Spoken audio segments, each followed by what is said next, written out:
Earlier this year, we'd rather cheekily squeezed ourselves into a Ferrari 458 Spider, and that video's done a few views. So on the back of that, I thought, well, let's phone Ferrari and ask if we can have a go in an F12 Berlinetta. And they very sportingly said, yes, you can. But this time, Chris, rather than give it back with bits of metal sticking out of the tyres, we'll give you 4 sets of tyres to destroy. You don't have to have much of an imagination to work out what's going to happen now, do you?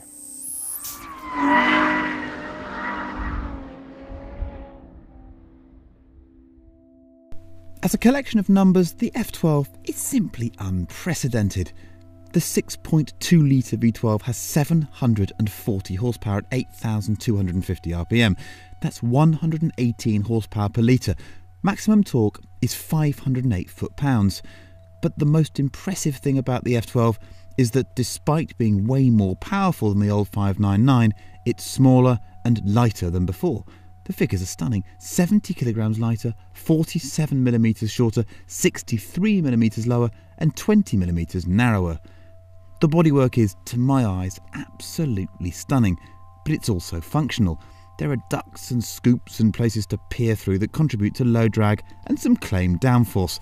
Now look, I'm not too sure about claimed downforce because one man's wind tunnel is another man's, well, you know.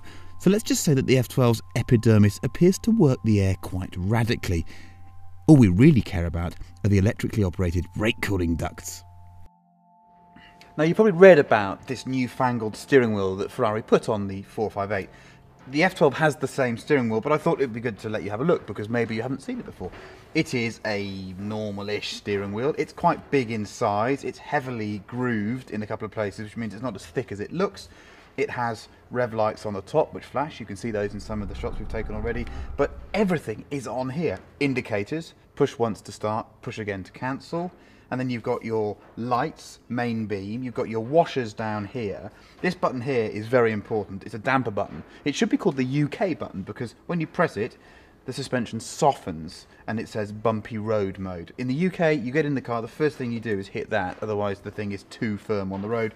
Then you've got your Manatino down here, which is like a sort of jelly bean that gives you sport race, CT off, which is a traction control mode, which keeps a certain amount of assistance, a good Billy mode really, and then ESC off, which allows us to go and lay down big black lines because there's no assistance. What you need to know about this is that if you drive the car for a day, you hate it because your brain just doesn't have time to acclimatise to it. I've been running this car for 4 or 5 days now, which I've quite enjoyed, and I've really got to grips with it, and I really enjoy it. It works superbly, particularly the indicators, which I didn't like on the 458. Maybe my brain has just matured with it. Also, you have, the same as the 458, the 2 control pods either side. These don't work quite so well for me because the way I sit, they're a bit obstructed and there's just too much going on. But you have a million things going on. You've got sat-nav and other bits and bobs, and your iPod on the right hand side here, so effectively infotainment on the right, and on the left you've got all your vehicular information, which is tyre pressures, tyre temperatures, oil temperature, water temperature. There's a whole world of geeky joy to be had in here. It's a really cool cabin. Of course you have got your auxiliary passenger data area so they can see just how fast they're going when they're crapping themselves in the passenger seat. Launch mode, reverse and other things down on the left here. Ergonomically, it's kind of all over the place, but once you get used to it, it works really well. And of course, it's just special. And it's all set off for me by this wonderful, great big rev counter in the middle. And actually these lovely titanium air vents, which I think are very pretty indeed. It's a great cabin. Claimed performances of the "that's not possible" variety: 0 to 62 in 3.1 seconds, 0 to 125 in 8.5 seconds, and 211 flat out. The thing should be sold with nappies for the passenger. The transmission is a 7-speed dual clutch, which might well bring a big improvement over the old Mecco manual in the 599. Latest generation carbon ceramic brakes are 398mm at the front, and the car uses a new generation of traction control and Ferrari's electronically controlled differential. Now, frankly, that's enough detailed chat. I want to shag some tyres.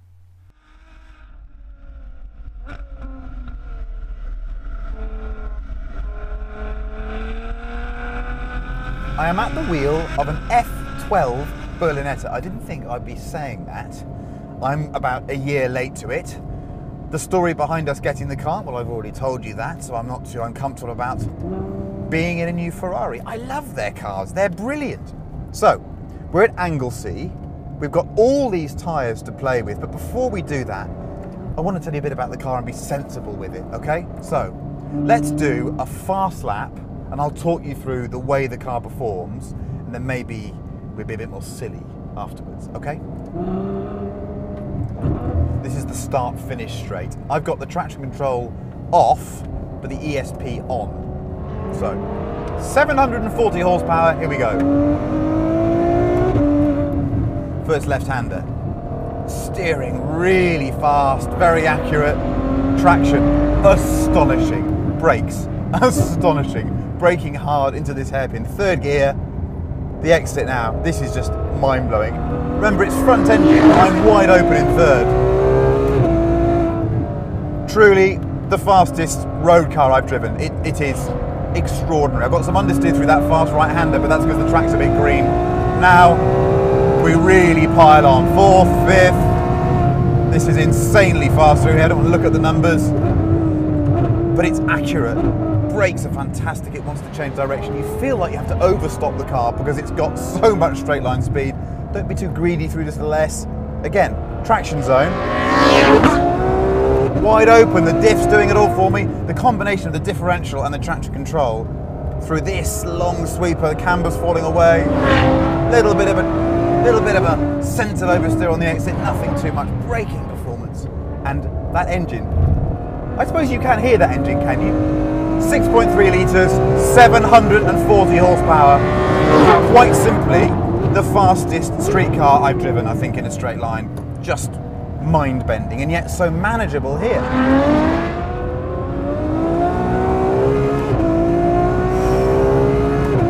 That is immense. This is, I think, the greatest technical achievement of a big sporting GT car I've driven. I wouldn't even look at an Aventador compared to this as a driving experience. I really mean it.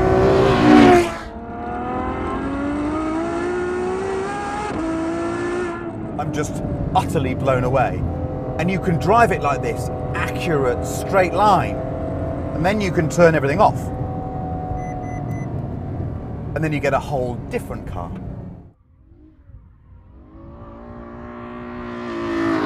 Okay, so we're now ESP off, or ESC off, which is Italian for your honor, your owner.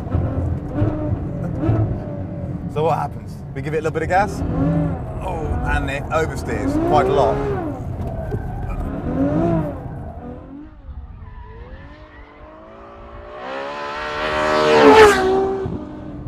The power is utterly addictive, and the car really is a 740 horsepower M3. I know you'll think I'm being silly saying that, but it's ridiculous how easy to drive this car is. The steering is fast. You have to learn quite quickly how much steering angle you need to just measure that opposite lock, but once you do, it's not that difficult. The problem is, it's got so much power that even in some of the faster turns here where I'd normally be using third gear, in this car I can be in fourth gear on part throttle and it's still doing a massive drift. But the balance and the appetite to be a hooligan is just addictive, I think. Watch this.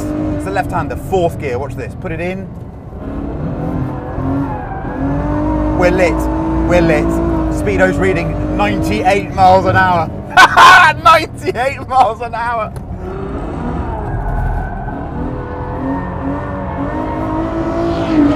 You get my drift, do you? It's just a weapon. This here, right-hander. We're entering at 87. Exit 106. Fully lit in fourth gear. I've never driven anything like it. In some respects, it's too much. In some respects, it's just perfect. And I'm just utterly besotted by it. I think it's a fantastic car. You shouldn't be able to do this, should you?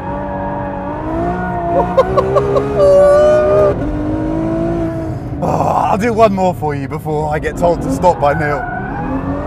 Look at this. Look at that. Look at that!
We didn't shoot the F12 on the road.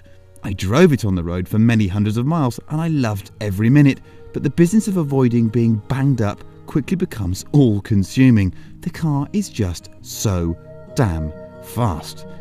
Besides, who needs 35-mile-an-hour tracking shots near some town when you can have slow-motion drifts at 90 miles an hour?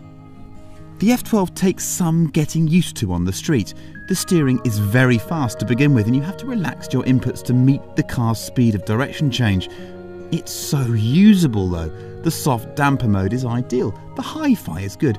Everything kind of works like it does on a normal car. It sounds bonkers to be celebrating that on a £308,000 car, but it wasn't always the case on Ferraris in the past. The crazy thing about this car, even crazier than the way it drives and the ballistic engine and the terrifying speed and the way it eviscerated 5 sets of tyres in a day and, I can't believe I'm saying this, 1 pair of rears shooting that single lap with each corner taken sideways. Yes, the even crazier thing is the desperate need I have to own one. I just think it's so ridiculous and wonderful that a car maker can sell a 740 horsepower sports GT. There's nothing the world needs less, and there's nothing I want more, because it's the best car of its type I've ever driven. And now I need to go and lie down for a while. What do you reckon to that? Have you been in one of those before? It's just absurd, isn't it? Have you been in one of those before? Oh, come on. They just need to develop the roads where you can actually drive the bloody thing.